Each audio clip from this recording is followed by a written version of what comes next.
ओम नमः सिद्धेभ्य ओम नमः सिद्धेभ्य ओम नमः सिद्धेभ्य णमीऊणजिणं वीरम् अनन्तवर्णानदंसण सहावं मोक्षामि नियं सारं केवली सुध केवली बड़िदम्।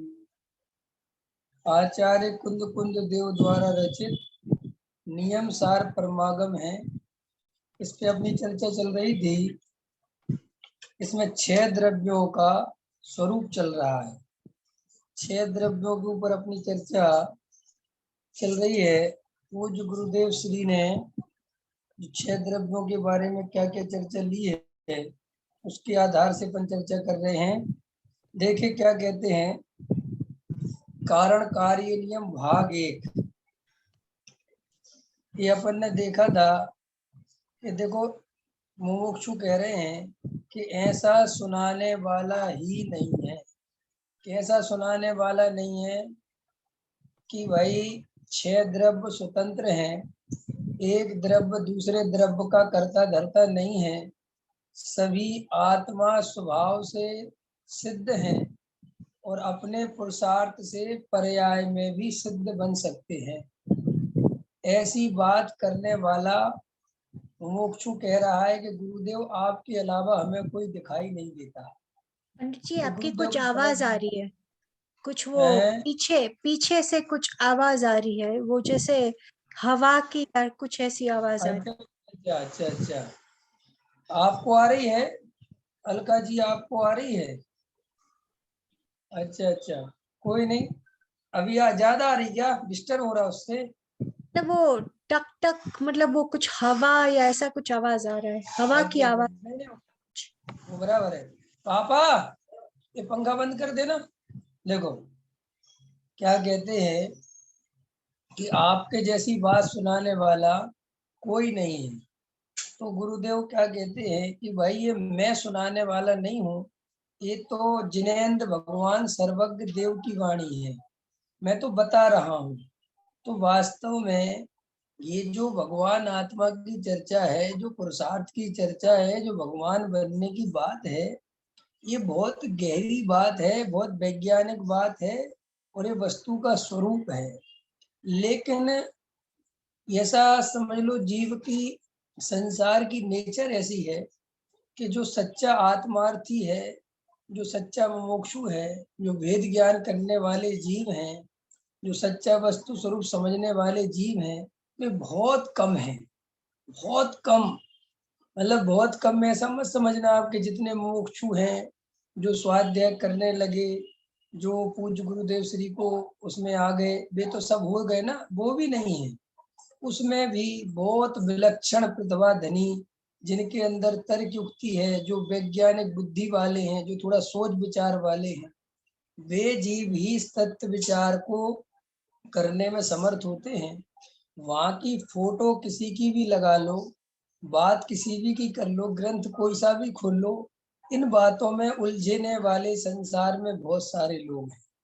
इसलिए ये जो अपन को चर्चा सुनने मिल रही है, जो अपन क्लासों के माध्यम से कर रहे हैं निरंतर, आपको मैं ये संदेश देना चाहता हूँ, ये समझाने की कोशिश कर रहा हूँ कि आप अपने गुरु स्वयं बनो। आपका गुरु कोई दूसरा नहीं है, आप अपना निर्णय खुद करो। देखो भाई, आप अपने निर्णय से नरक भी चले जाओ तो नरक चले जाना, लेकिन दूसरे के भरोसे स्वर्ग भी मिलता हो तो स्वर्ग भी नरक जैसा है। अंतर समझ में आया? अपना निर्णय होना चाहिए। हमें जो अच्छा लगेगा पहले हम वो समझेंगे। हम किसी के कहने से नहीं चलेंगे, किसी के कहने में नहीं लगेंगे। हमें जो बात जमेगी जमेगी, नहीं जमेगी नहीं जमेगी। धर्म में डरना नहीं, कभी डर डर के कभी धर्म नहीं होता। घबराना नहीं, कोई कुछ भी कहे। तुम कोई नियम व्रत पालते हो, कल एक भाई पूछ रहे थे मेरे से व्हाट्सएप पे कि भैया आप व्रतशील संयम आदि के खिलाफ बहुत बोलते हो, लगता है व्रतशील संयम करना ही मत दो किसी को। मैं व्रतशील संयम के खिलाफ बिल्कुल नहीं हूँ। मैं खिलाफ हूँ जो डर के कारण व्रतशील संयम किए जाते हैं, जो भय के कारण व्रतशील संयम किए जाते हैं। शास्त्रों को पढ़ पढ़ के वृत्ति संयम किए जाते हैं। हम जैन कुल में जन्म का इसलिए नियम व्रत पाले जाते हैं। मैं इसके खिलाफ हूँ। देखो भाई, और इसकी खिलाफत करना मेरे लिए अत्यंत आवश्यक है। क्यों आवश्यक है? क्योंकि वर्तमान में मैं जहां तक नजर उठा के देख पाता हूँ, कोई भी इतनी हिम्मत नहीं कर पाता है कि जीवों को ये कह सके कि तुम पे ये नियम नहीं सद रहा है तो छोड़ो, कोई बात नहीं है, डरो मत। ये कहने की कोई हिम्मत ही नहीं करता, सब डराते हैं। नहीं नहीं, नियम तो पालना ही पड़ेगा, नियम तो पालना ही पड़ेगा। क्यों पालना पड़ेगा? नियम मेरे लिए बना है कि मैं नियम के लिए बना हूँ? रोमित जी बताओ। सड़क मेरे लिए बनी है कि मैं सड़क के लिए बना हूँ? भैया सड़क मेरे लिए बनी है, मैं सड़क के लिए नहीं बना हूँ। मेरा मन करेगा तो सड़क पे चलूंगा, नहीं करेगा तो बिल्कुल नहीं चलूंगा। कोई कहे वाह हमने सड़क काहे के लिए बनवाई, अरे तो भैया तुम्हारी जानो तुमने क्यों बनवाई। हमें इससे कोई मतलब थोड़ी कि तुमने सड़क बनवाई तो हम सड़क पे चलेंगे ही चलेंगे। है कोई कहे हमने एरोप्लेन क्यों बनाया, अरे तेरी मर्जी, तूने हमसे पूछ के बनाया क्या। ऐसे ही व्रतशील संयम आदि नियम धर्म जो है वो बनाने वाले बना गए। अब तुम देखो कि तुम्हें कैसे पालन हो रहे नहीं हो रहे, तुम पे सद रहे नहीं सद रहे, तुम कर पा रहे नहीं, ये तो तुम देखोगे ना। एक पंडित जी आए, एक महाराज जी आए और नियम दिला गए और तुम पालने लगे। तो तुम्हें पता भी है कि नहीं कि नियम क्यों पालना, किस लिए पालना।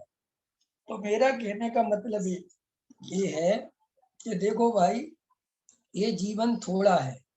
इस जीवन में बाहर में भी आकुलता के काम नहीं करना और धर्म के नाम पर भी आकुलता नहीं करना। जीवन में जितनी ज्यादा से ज्यादा शांति, आनंद, सौम्यता, समता, ये भाव जितने चल सके उतना चलाओ। बिल्कुल अपन को किसी से घबराने की जरूरत नहीं है, ज्यादा स्वर्ग नरक का दिमाग लगाने की जरूरत नहीं है।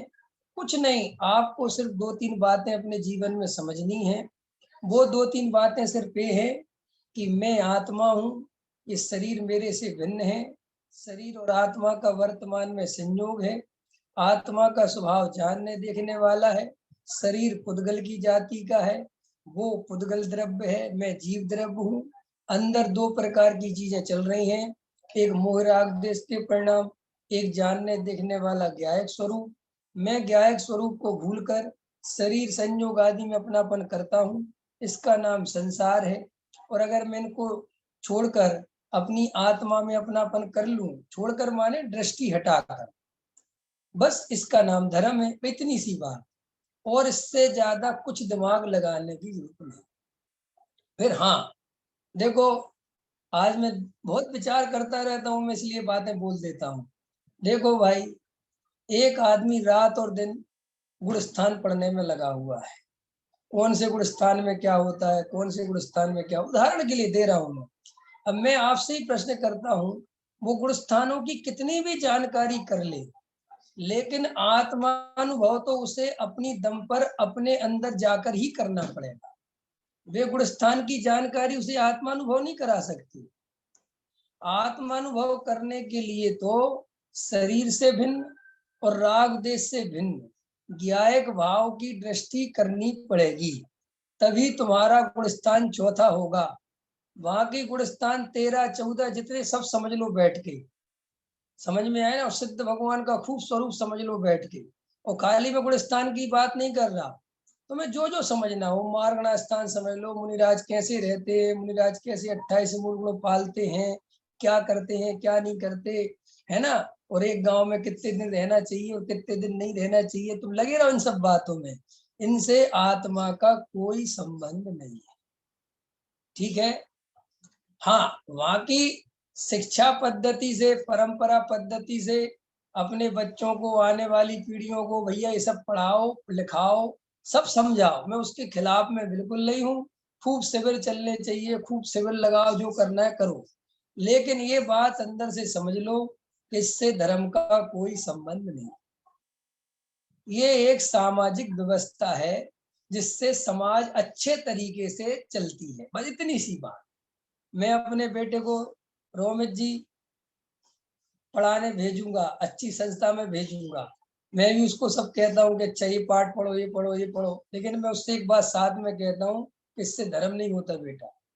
तो वो कहता है ये काहे के लिए, ये इसके लिए कि तुम्हारा जो सांसारिक जीवन है तुम गलत रास्तों पे नहीं चले जाओ, बस इसके लिए। और कोई इससे ज्यादा इसकी कोई वैल्यू नहीं है। कुछ मतलब जो मंदिर जाना, पूजा करना, भक्ति करना, ये सब करना, इसका धर्म से कोई संबंध नहीं है। ये तो सिर्फ एक सिस्टम है कि आप गलत रास्ते में जाके संसार में रहना है तो अच्छे जाओ। जैसे अपन अपनी लड़की के लिए लड़का खोजने जाए, है कि नहीं? अब अपने लिए तो अपन लड़की खोजने जाएंगे नहीं, अपनी तो हो गई, लेकिन अब अपनी लड़के के लिए लड़की खोजने जाए या लड़की लड़का के खोजने, तो कैसे लड़का खोजोगे कि भैया शराब तो नहीं पीता? तो भैया शराब नहीं पीता, इसकी पहचान कैसे करोगे कि भैया अगर रोज मंदिर जाता है, पूजा पाठ में, तो अपन कहते हैं हाँ, तो जब इतना काम करता है तो शराब वराब नहीं पीता होगा। अंतर समझ में आए ना? तो ये बाहरी लक्षण इस काम के लिए बनाए गए कि भैया जो बच्चा इस तरीके का रहेगा वो अच्छा रहेगा, समाज में प्रतिष्ठित रहेगा। लेकिन कोई गलती क्या हो जाती है कि इनको धर्म समझ लेता, अथवा ऐसा समझ लेता कि इनसे धर्म हो जाएगा। और यहीं से धर्म की जो है समझ लो स्थिति खराब हो गई। धर्म बिल्कुल एक ऐसी चीज है, आपकी चॉइस, एज अ चॉइस।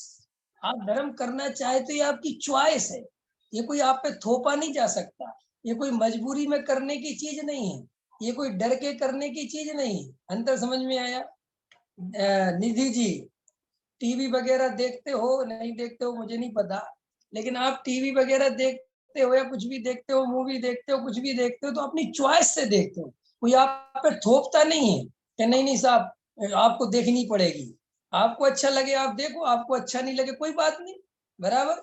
बिल्कुल धर्म ऐसी ही चीज है, तुम्हें जमे तो आत्मानुभव करो, तुम्हें नहीं जमता बाकी बाहर कहीं भी घूम, उससे उस धर्म कहता हमें आपकी बाकी के जीवन से कोई लेना देना नहीं। माने धर्म का जो क्षेत्र है वो आपके आत्मा से रिलेटेड है। धर्म ये नहीं कहता कि तुम पुण्य करो या पाप करो, धर्म कहता मुझे पुण्य पाप से कोई मतलब नहीं, वो आपकी जिंदगी, आपको जो करना करो, लेकिन धर्म करना है तो आत्मानुभव करना पड़ेगा। इसीलिए उन भाई ने जो प्रश्न पूछा था कि मैं ब्रजशील संयम आदि किसी भी चीज के खिलाफ नहीं हूँ, मैं सिर्फ ये कहता हूँ आप वैज्ञानिक बनो। जैन धर्म एक वैज्ञानिक धर्म है, जैन धर्म एक परिपाटी नहीं है, जैन धर्म परंपरा नहीं है, जैन धर्म बिल्कुल वस्तु का स्वरूप है। जैसे वैज्ञानिक होते हैं, वैज्ञानिक से आप कोई बात कहो तो वैज्ञानिक कहता है हमें सिद्ध होगी तो हम मानेंगे, ना हम नहीं मानेंगे कि नहीं साहब शास्त्र में लिखी हुई है, 2000 साल पहले लिखी, वो कहता हम इससे कोई बातों में कोई दम नहीं है, हमें ये बात प्रयोग में आनी चाहिए कि ऐसा हो सकता है, H2O मिलके जो बनेगा वो दिखना चाहिए, ख्याल में नहीं तो हम ऐसा नहीं मानेंगे। बिल्कुल जैन धर्म ऐसा ही है। जैन धर्म बहुत गजब का दर्शन है। जैन दर्शन कहता है तुम चौथे गुण स्थान वर्ती सम्यक दृष्टि हो, तुम्हारी पत्नी है, तुम्हारे बच्चे हैं, तुम्हारा मकान है, तुम्हारी घर गृहस्थी है, तो वो कहता है कि तुम्हारे लिए क्या छोड़ना चाहिए। पूछो ना अपन उससे कि हमें क्या करना चाहिए, तो वो कहता तुम मद्य मांस मधु मत खाओ, तुम किसी की चोरी मत करो, शिकार मत करो, जुआ मत खेलो, वेश्या के पास मत जाओ। क्यों? क्योंकि इससे तुम्हारा ग्रस्त जीवन पूरी तरह बर्बाद हो जाएगा। लेकिन उससे कहो कि हम 2 बार भोजन करें, हाँ 3 बार करो, इससे कोई दिक्कत नहीं है। अंतर समझ में? चौथे वाले को। और 5वां वाला पूछे कि मैं क्या करूं, तो वो कहते देखो भैया तुम ब्रह्मचारी बन गए, तुमने प्रतिमाएं ले ली, तो अब तुम ऐसा भोजन मत करो जिससे नींद आवे, जिससे आलस आवे, जिससे प्रमाद बढ़े, क्योंकि तुम्हारे लिए प्रमाद आएगा तो तुम आत्मा का ध्यान कब करोगे।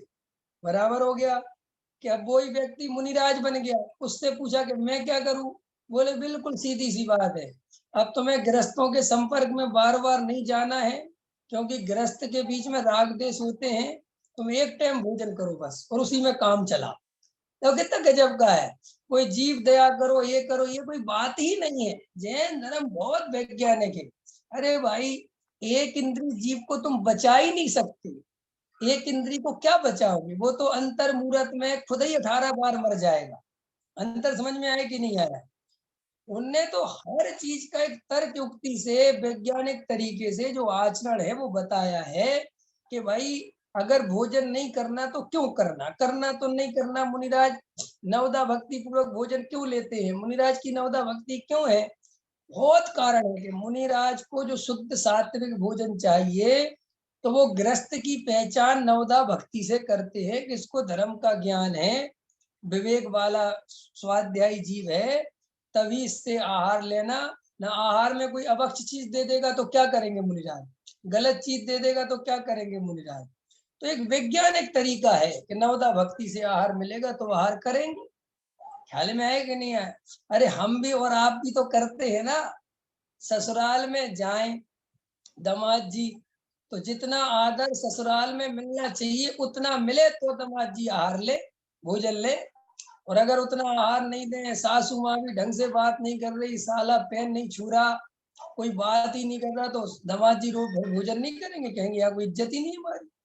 तो ऐसे ही हर चीज का एक वैज्ञानिक कारण है कि ऐसा क्यों, ऐसा सम्मान क्यों। तो अपन वृत्तिल संयम के खिलाफ में नहीं है, लेकिन हाँ भैया आपके अंतरंग में धर्म निराकुलता लाए तो धर्म समझना, आकुलता लाए, तकलीफ लाए, बेचैनी लाए तो समझ लेना ये धर्म नहीं है, ये तो अंतरंग में कहीं ना कहीं धर्म के नाम पर अधर्म है। असली धर्म तो वो है जो आपके राग द्वेष कम करे, कसाए कमजोर कराए, समझ में आए ना, आपका निर्णय बढ़ता चला जाए, आत्मा की धुन, आत्मा की प्यास बढ़ती चली जाए, अंदर एक अलग प्रकार का आनंद आने लगे, अलग प्रकार। अपनी मौज में बैठे हो आप दुकान पे बैठे हो, आप अंदर ही अंदर मुस्कुरा रहे हो, ये धर्म का लक्षण है।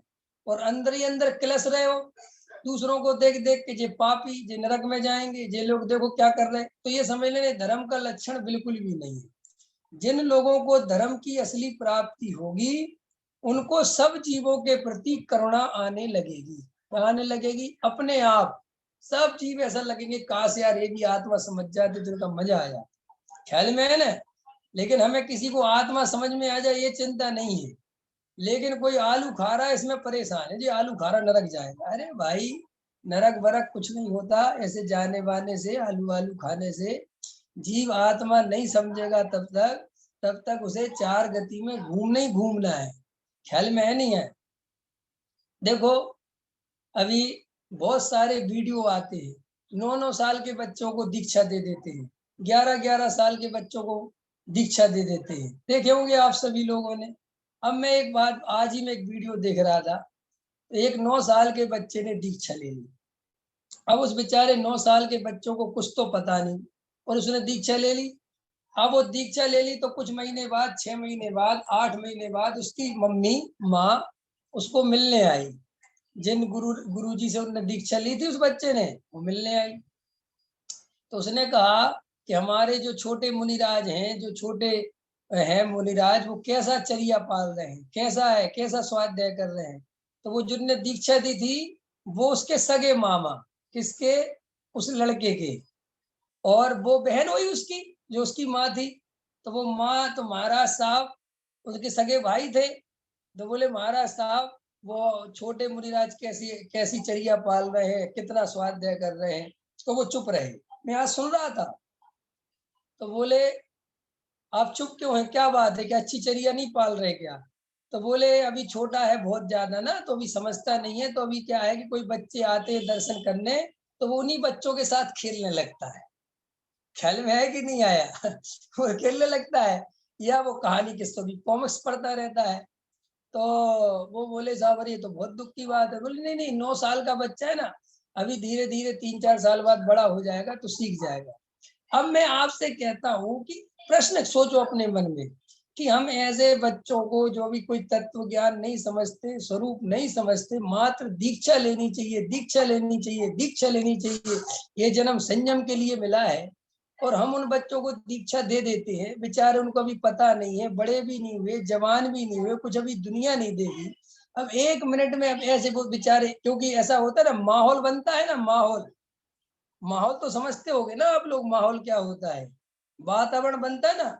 ये सबने नियम लिए तो हमें भी नियम दिला दो, हमारे घर के सबने दीक्षा ले ली तो हमें भी दीक्षा दिला दो। भाई ऐसे दीक्षा नहीं होनी चाहिए, ऐसे नियम व्रत नहीं पालने चाहिए। पहले तुम्हारे अंदर वो बात समझ में तो आनी चाहिए कि क्यों करना है। खाली संयम संयम संयम संयम बहुत अच्छी चीज है, अरे रे साहब हम बहुत खुश हो रहे हैं, हाँ हमने अपने बेटा को, अरे भाई तुम बेटे को कहाँ भेज रहे हो, किस मार्ग में, मोक्ष मार्ग में भेज रहे हैं, किसे कहते हैं मोक्ष मार्ग? दीक्षा लेने का नाम मोक्ष मार्ग नहीं है। परिणति में बैराग उछल गया, संसार से बैराग आ गया, शादी करने का भाव नहीं रहा, घर गृहस्थी बसाने का राग नहीं आया, तो इसका नाम भी मोक्ष मार्ग नहीं है। घबराना नहीं, ऐसा बैराग तो 1000 बार हमें आया है। अरे अनंत बार जब हम दिगंबर मुनि बने होंगे, साधु बने होंगे, तो आखिर हमें भी तो बैराग गाया होगा कि ऐसे ही बन गए होंगे? हैं, बैराग गाया होगा ना मयूरी जी, रश्मिकांत जी, समझ में आ रहा कि नहीं आ रहा? तो श्री गुरु कहते हैं तू वैराग की चिंता क्यों करता है? तू आत्मा का आनंद पीना सीख। क्या कर? तू तो आत्मा का आनंद ले पहले। कैसा वो वैराग? कि जब आत्मा का आनंद आएगा, आज जो जगत से उदासीनता होगी, वो वैराग आनंददायक होगा, वो रूखा वैराग नहीं होगा, उसमें आनंद के झरने झरेंगे। लेकिन प्रॉब्लम वही है रोमित जी, कि अब ऐसा कोई दिखाई देता नहीं, जैसा स्वरूप है और जैसे दिखाई देते हैं वैसा स्वरूप है नहीं, तो हमारे सामने कोई प्रैक्टिकल है नहीं कि भाई हम दिखा दें कि देखो ये आदमी है और देखो कितना मस्ती में है। अब वो दिक्कत है। अब प्रॉब्लम ये है कि साहब टोडामल जी साहब ने हालांकि ये बात 300 वर्ष पहले काउंट की, उन्होंने लिखा, उनको पता थी ये बात कि दुनिया ऐसी चलेगी। उन्होंने लिखा, किसी ने शिष्य ने प्रश्न किया कि सच्चे मुनिराज नहीं हो तो जो नग्न दिगंबर हो गए, पीछी कमंडल ले ली, हम उनको सच्चा मान के, जैसे प्रतिमा जी में हम असली अरहंत नहीं है तो उनकी स्थापना करके मानते हैं, ऐसे मुनिराज को मान ले तो क्या दिक्कत है? तो टोडामल जी साहब ने बहुत अच्छा लिखा कि भाई हंस के अभाव में बगले को तो हंस नहीं मान सकते ना, बगला तो बगला ही रहेगा, ये बात तो पक्की है। और प्रतिमा में तुम जो विराजमान करने की बात करते हो तो वो तो स्वरूप है, वो तो ऐसा मतलब कोई हमने स्थापना करी ऐसा नहीं है। 498 कितने आकृतिम चैत्यालय तो अनादिकाल से और अनंत काल तक रहेंगे, वो तो व्यवस्था बनी बनाई है। तो ऐसे ही हमारे प्रॉब्लम क्या है कि जहां देखो दो तरह की परिस्थितियां चलती हैं अधिकतर। या तो लोग बहुत स्वाध्याय करने में लगे हुए हैं, ग्रंथ पे ग्रंथ पढ़ रहे हैं, याद कर रहे हैं, संस्कृत की टीकाएं पढ़ रहे हैं, धबला पढ़ रहे हैं, जयधर, और उनको ऐसा लगता है कि जितना गहरा स्वाध्याय करेंगे करेंगे करेंगे उतनी हमारा वो अंदर का काम हो, मतलब जो भी आत्मानुभूति है जो भी होगी। और दूसरे तरफ वो लोग हैं जो शरीर को सुखाने में लगे हैं, और तीसरे तरह के वे लोग हैं जो शरीर को भी सुखा रहे हैं और स्वाध्याय भी बहुत कर रहे हैं। टोडामल जी साहब ने 3 कैटेगरी बांटी, निश्चयाभासी, उभयाभासी, व्यवहाराभासी। अब मजेदार बात है कि निश्चयाभासी कोई दिखाई नहीं देता मुझे। निश्चयाभासी मिल जाए तो कुछ बात समझ में आए, अधिकतर व्यवहाराभासी ही दिखाई देती है। क्यों निश्चयाभासी किसे कहते हैं? निश्चयाभासी उसे कहते हैं जो पर्याय में ही अपने को सिद्ध मान ले, ख्याल में है ना। और पर्याय में सिद्ध मानना तो दूर, आदमी तो द्रव्य में सिद्ध नहीं मान पा रहा है, स्वभाव से सिद्ध मानने को तैयार नहीं है, और तुम कह रहे पर्याय से सिद्ध मान लो। तो देखो भाई, ये जो अवसर अपने को मिला है, आपको आत्म कल्याण अगर रियल में करना है तो 2-4 बातें समझो। एक तो जगत का अनुसरण मत करो, जगत में जो हो रहा है उसको शांति से जानो और देखो, एक बात। दूसरी बात, धर्म तुम्हें करना है तो अंदर आत्मा और राग देश के परिणाम, जानने देखने वाला ज्ञायक भाव और ये शरीर, इन 3 चीजों की सारी समझ लो गुत्थम गुत्थी है। ये एक दूसरे में ऐसे मिले हुए प्रतीत होते हैं कि जीव अपना असली स्वरूप नहीं पहचान पाता। बस इसमें अपने असली स्वरूप को पहचानने की साधना करने का नाम धर्म है। ये पहचानो बस मैं कौन, इसके लिए कहीं नहीं जाना, आपको कहीं किसी के पास नहीं जाना, कोई गुरु महाराज के पास कहीं नहीं दौड़ना। क्यों नहीं दौड़ना? क्योंकि तुम्हें आश्रव किसे कहते हैं ये भी पता चल गया, और आत्मा का स्वरूप क्या है ये भी पता चल गया, और शरीर क्या है ये भी पता चल गया। अब इन 3 चीजों के अलावा कोई चौथी है नहीं। तो अब गुरु महाराज के पास भी जाओगे तो क्या करेंगे? वो भी कहेंगे भाई ये 3 चीजें और इनका भेद ज्ञान करो। और गलती से तुम नकली गुरु के पास पहुंच गए तो फिर वे तुम्हें क्या क्या चक्करों में फंसाएंगे वो तुम सोच भी नहीं सकते, क्योंकि हम बहुत चक्करों में फंस के निकल गए, हमें सब पता है कि कितने चक्कर है। देखो भाई, आप गहराई से सिर्फ और सिर्फ हृदय पे हाथ रखकर ईमानदारी से आत्मा के सच्चे सच्चे जिज्ञासु बनो। सिर्फ आत्मा जानना है, बहुत शास्त्र नहीं पढ़ने, आपको कुछ नहीं पढ़ना, सिर्फ जो पढ़ रहे हो, जो समझ रहे हो, उसका अनुभव करना है। तो देखो, वो भाई का प्रश्न ये क्लियर हो गया होगा उनके लिए कि भाई मैं ब्रजशील संयम आदि के कोई खिलाफ में नहीं हूँ, मेरी तरफ से तो तुम 28 मूल गुण भी पालने लगो गृहस्थ जीवन में तो मुझे कोई दिक्कत नहीं है, लेकिन दुख में मत रहना, सुख में रहना। मेरा तो एक ही, जैसे माँ बाप कहते हैं ना अपनी बेटी से, सुख में रहना बेटा, बस हमें और कुछ नहीं चाहिए कि पापा मैं ससुराल में रोटी बनाऊं कि नहीं बनाऊं, कि सब करो जो करना है, लेकिन सुख में रहना, दुख में मत रहना, आनंद में रहना। ऐसे ही भैया तुम तो आत्मानुभव करो, चाहे ब्रजशील संयम करके कर सको तो करके करो, और नहीं करके कर सको तो आत्मानुभव करो, लेकिन करो क्या, केवल आत्मानुभव करना है।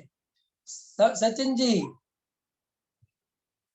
अपन ब्रजशील संयम के खिलाफ नहीं है भैया ख्याल में है ना, हम तो इस बात के खिलाफ हैं कि जो लोग डर के कारण, भय के कारण परेशान होकर नरक आदि के भय से, स्वर्ग आदि की चाह से, परंपरा से बेचारे अपने आप की कसाएं दबाते रहते हैं, चाहते कुछ हैं करते कुछ हैं, मायाचारी से जीवन जीते हैं, ख्याल में है ना, कहीं कुछ और करते हैं, कहीं कुछ और करते हैं। मैं ऐसे लोगों के खिलाफत में हूँ, ऐसी परिणति के खिलाफ में हूँ कि भाई इसमें कुछ नहीं मिलने वाला। ईमानदारी से जैसे हो सहज रहो, सरल बनो, जैसा जीवन है वैसा स्वीकार करो, जो तुम पे नियम धर्म पलते हो पालो, नहीं पलते हो एक्सेप्ट कर लो कि भाई मेरे से नहीं हो रहा, कोई बात नहीं, ठीक है। इतनी बात समझ में आ गई। तो पूज्य गुरुदेव श्री से मोक्षु भाई कह रहे हैं कि आपके जैसा सुनाने वाला हमें कोई दिखाई नहीं देता। तो गुरुदेव कह रहे हैं कि भैया ये तो परमेश्वर की वाणी है, ये मैं अपने घर से नहीं सुना रहा हूँ, ख्याल में है ना, इसलिए कोई मेरी बात नहीं है। ये अलग बात है कि जिनेंद्र भगवान की वाणी है, लेकिन इसको सुनाने वाले बहुत बिरले हैं, ये बात बिल्कुल सत्य है, ठीक है ना।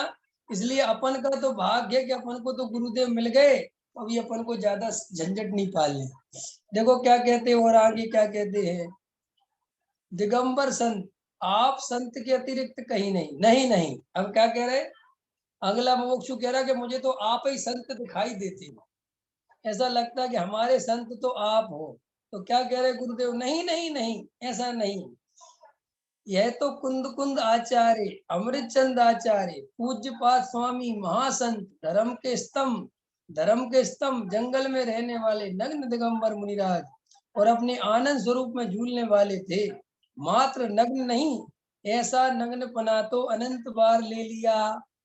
गुरुदेव ये साथ में जरूर एक लगाते हैं कि देखो भाई, नग्न पने से कोई मुनिराज नहीं होते, कोई व्यक्ति कपड़े उतार के जंगल में रहने लग जाने से कोई आत्मज्ञानी नहीं होता, कोई जमीन में या जंगलों में रहने से अथवा भोजन आदि का त्याग कर देने से कोई आत्मज्ञानी नहीं हो जाता, मौन व्रत लेने से कोई आत्मज्ञानी नहीं हो जाता, और बाजार में रहने से कोई अज्ञानी नहीं हो जाता, समझ लेना। अज्ञानी और ज्ञानी ये अंतरंग की चीज है, इसका बहिरंग से कोई लेना देना नहीं है, समझ में आया।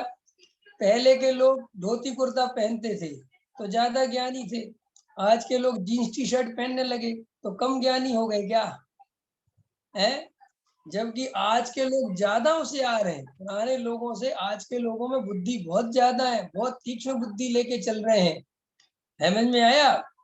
आज के बड़े बड़े इंजीनियर डॉक्टर एरोप्लेन बनाने में लगे, एक से एक एरोप्लेन उड़ा रहे हमारे पायलट, पहले का आदमी तो बैलगाड़ी नहीं चला पाता था ढंग से। तो भाई कपड़े से कोई ज्ञान का संबंध नहीं है, ये बात तो क्लियर हो गई ना।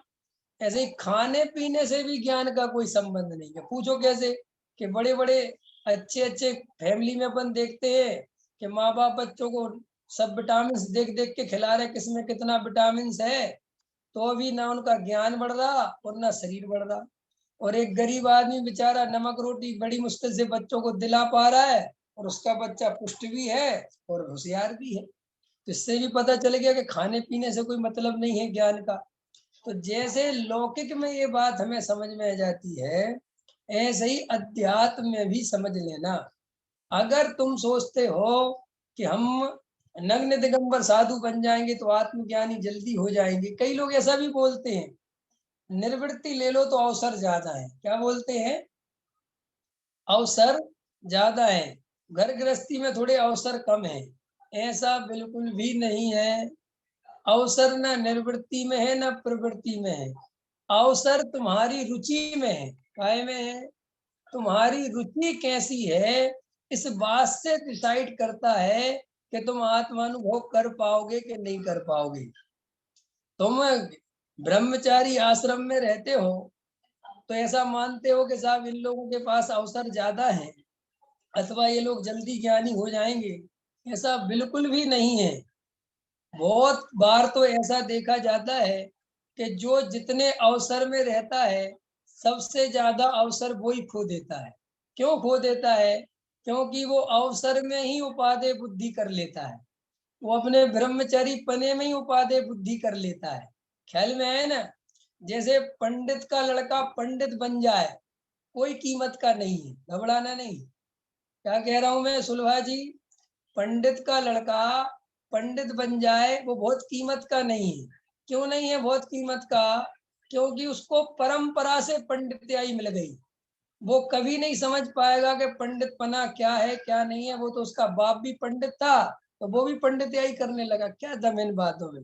लेकिन जो अपना निर्णय करके पंडित बनता है, जो अपने निर्णय से शास्त्र अभ्यास करता है, उसकी पंडित्याई अलग है। देखो, समय का ध्यान रखना है, आज लेट हुई थी क्लास। अलका विनोद जी, एक बात याद कराता हूँ आपको, याद आ गई कोई बात तो सुना देता। मैं जब जयपुर में एडमिशन लेने गया था, तो आप लोग अभी नए नए जुड़े हो, पुराने लोगों को तो मेरी कहानी पता है। तो मैं कोई जयपुर एडमिशन लेने नहीं गया था, मुझे कोई नॉलेज भी नहीं था कि जयपुर में पढ़ाई होती है या कोई विद्यालय में, कुछ भी नहीं। और मैं 12वीं कर चुका था। मैं तो जयपुर घूमने के लिए गया था। मेरे बाबा ने मुझे पैसे देके कहा घूम आओ जयपुर, मैं तो एक गांव में रहते थे। चला गया घूमने के लिए। तो वहां पर जब मैं गया तो खूब तो घूमता रहा। फिर लास्ट के 3 4 5 दिन, एक दिन मुझे किसी ने कहा कि भैया तुम घूमते रहते हो, थोड़ा क्लास में प्रवचन में तो बैठा करो, यहाँ काय के लिए आए हो? तो मैंने कहा चलो भैया। मेरे मन में क्या था, ये तो सोनगढ़ी हैं और इनसे तो 80 फुट दूर रहना है। ख्याल में है ना? लेकिन फिर क्या हुआ कि मैं बाहर घूम रहा था परिसर में, और मुझे किसी ने कहा कि भैया अंदर बैठ जाओ। तो उनके डर से मैं अंदर चला गया। कोमल जी, तुमने सुनी है कहानी कि नहीं सुनी? नहीं सुनी तो सुन लो फिर, अच्छी इंटरेस्टिंग है। तो फिर क्या हुआ कि मैं वहां परिसर में चला गया। तो परिसर में डॉक्टर साहब के प्रवचन चल रहे थे, भारल जी के।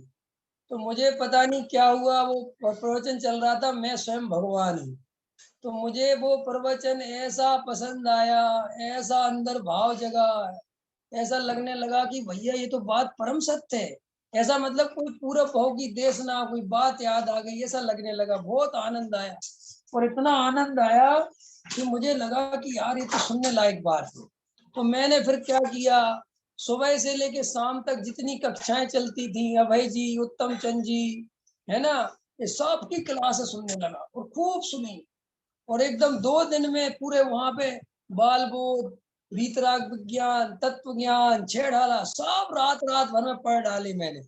क्योंकि मुझे बहुत अंदर से ऐसा लगा कि सब देखना है, सब समझना है, क्या चीज है क्या चीज है। ख्याल में है ना? फिर उसके बाद मैं मन में सोचा कि चलो अपन को धर्म समझ में आया। तो एक लड़का था, सब लड़के कुर्ते पजामे पहन के घूम रहे थे, मैं पैंट शर्ट पहन के घूमता था, मुझे तो पता नहीं था यहाँ क्या होता है। तो एक लड़के से मैंने पूछा तुम लोग यहाँ क्या कर रहे हो? तो बोले साहब यहाँ एडमिशन होता है, यहाँ पढ़ते हैं बच्चे, एडमिशन मिलता है। अच्छा, तो मैंने कहा क्या पढ़ाते हैं? तो बोले यहाँ पे अपन जैन दर्शन पढ़ते हैं और कॉलेज में भी जाते हैं। अच्छा, मैंने कहा चलो ठीक है, वैसे कौन सी क्लास से लेते? तो बोला 11th से। अरे तो मैंने कहा मेरी तो 12th हो गई और मुझे तो वैसे भी 11th से पढ़ना नहीं।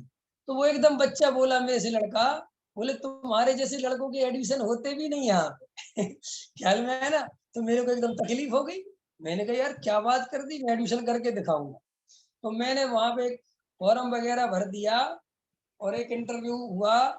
तो डॉक्टर साहब बैठे थे, तो डॉक्टर साहब से मैंने कोई बोला था प्रतियोगिता में, तो डॉक्टर साहब ने नोटिस किया, तो उन्होंने कहा तुम्हारा एडमिशन हो गया।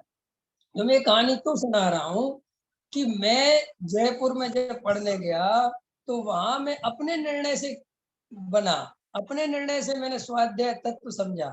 और मेरे साथ कई मुमुक्षुओं के बच्चे पढ़ते थे, जो बने बनाए मुमुक्षु थे, पंडितों के लड़के पढ़ते थे। तो मैंने देखा कि उनके अंदर वो चीज नहीं आती, उनको वो बात, जब भावासन क्यों नहीं होता, क्योंकि जो चीज परंपरा से मिल जाती है, जो चीज आपको अपनी कुल से, अपने समाज से मिलती है, आप उसमें कोई निर्णय करने लायक नहीं बचती। तो ऐसे ही जो जीव तत्व निर्णय स्वयं से करेंगी उसकी बात अलग है। और जो जीव परंपरा से चल रहे हैं, पंथ संप्रदाय में शामिल होके चल रहे हैं, उनको वहां कुछ नहीं मिल पाएगा, वो कभी धर्म नहीं समझ पाएंगे। इसीलिए जैसे पंडित का लड़का पंडित बन जाना कोई बड़ी बात नहीं है, ऐसे ही देखा देखी मुनि बन गए, भावुकता में मुनि बन गए, ब्रजशील संयम ले लिए, नियम धर्म पालने लगे, इनसे कुछ नहीं होता। इनसे धर्म का कोई संबंध नहीं है।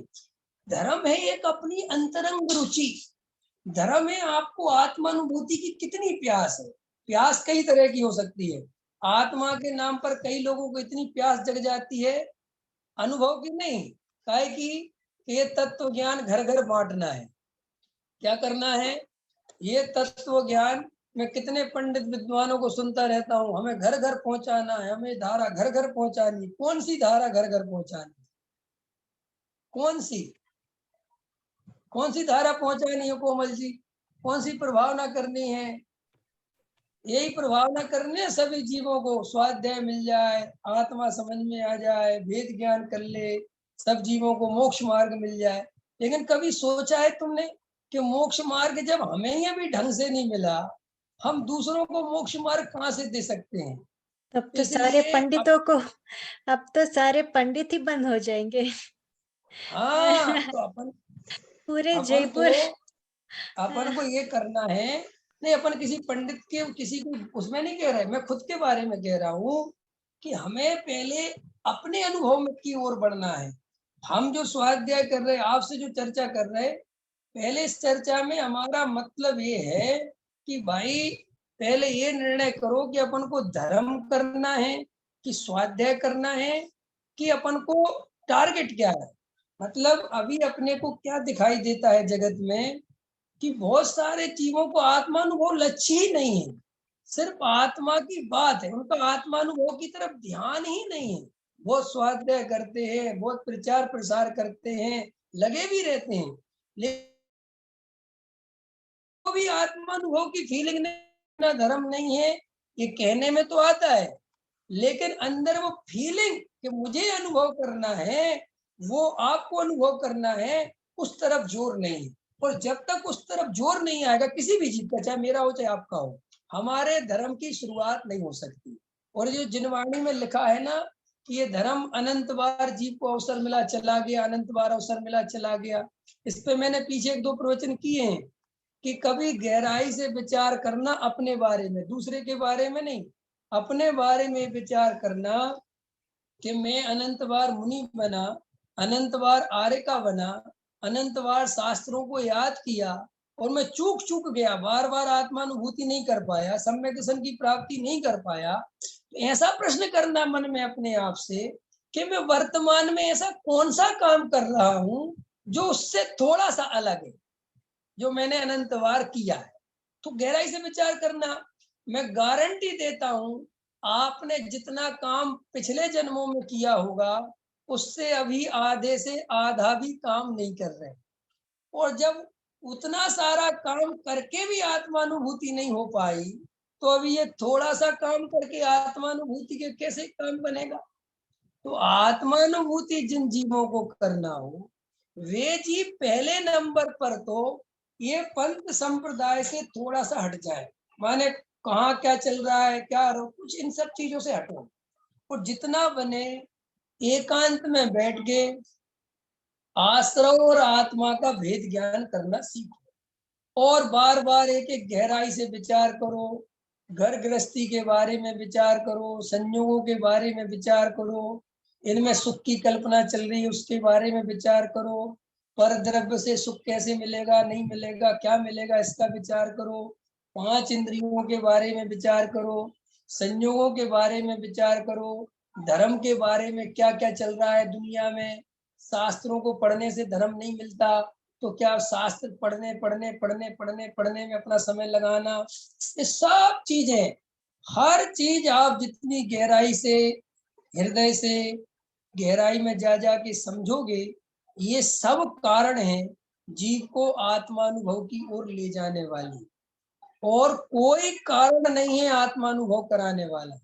इसीलिए जिन जीवों को आत्मानुभव करना हो, पहले नंबर पर तो दूसरों के भरोसे रहना बंद करो। कोई तुम्हारा हमारा आत्म कल्याण कराने वाला नहीं है, ये महावीर की मूल वाणी है। महावीर ये कह के गए हैं कि अगर तुझे वास्तव में सिद्ध बनना हो, तो अपने अंदर जो त्रिकाली ध्रुव भगवान आत्मा विराजमान है, तू तो उसकी तरफ दृष्टि डाल। ख्याल में आया तिलक जी? पकड़ में आ रही बात? ख्याल में है कि नहीं आया?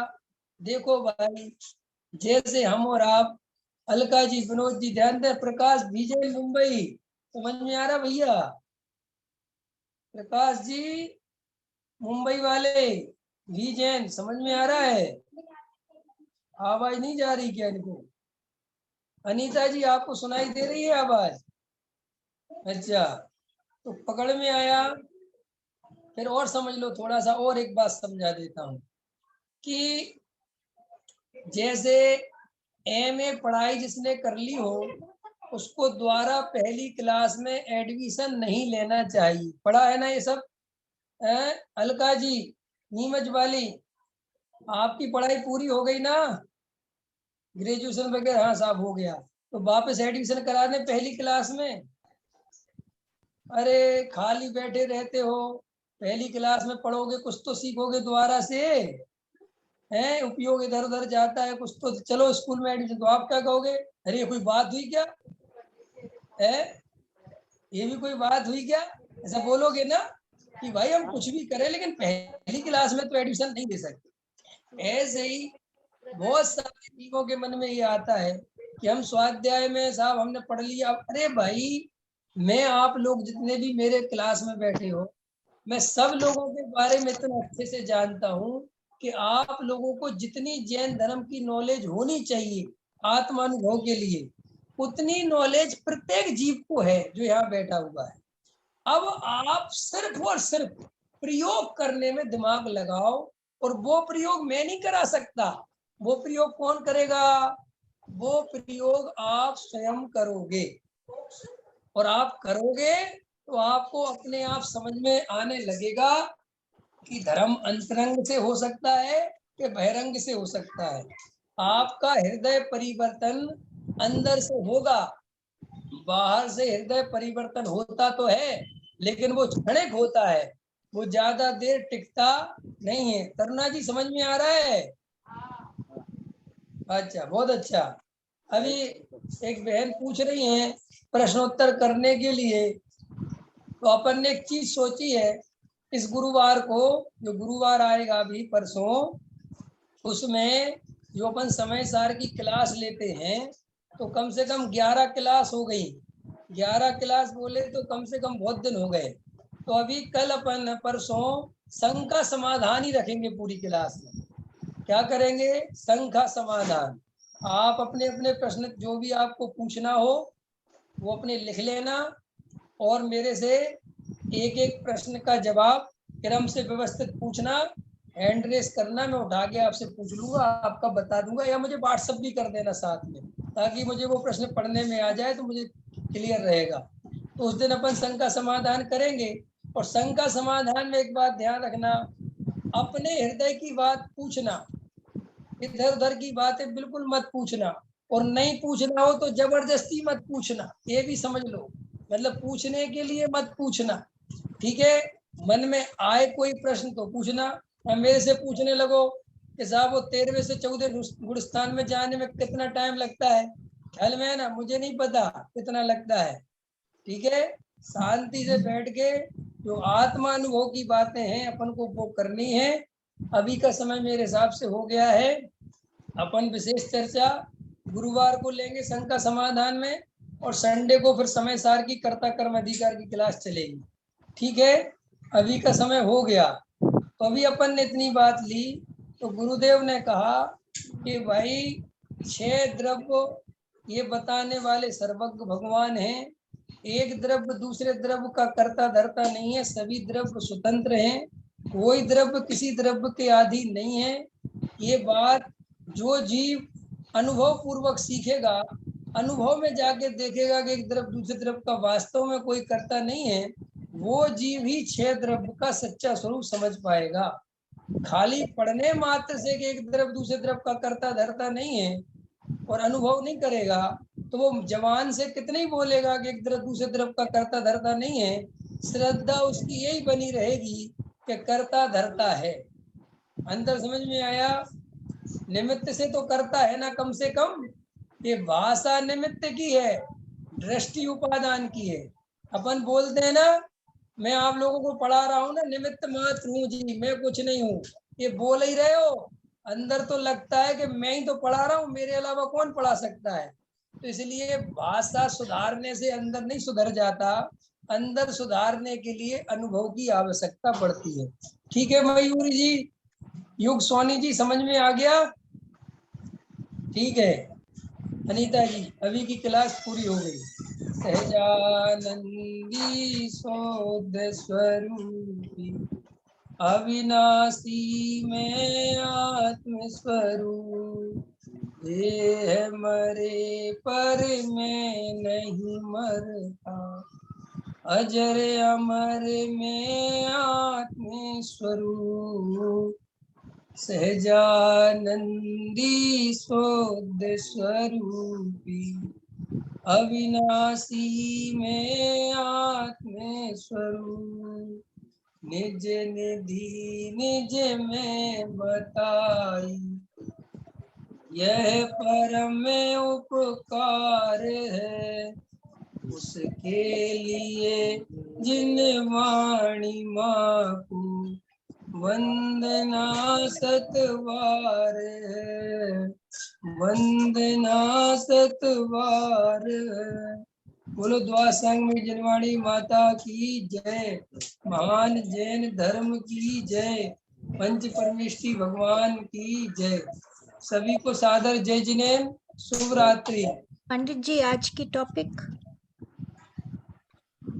आज का टॉपिक आत्मानुभव की विधि।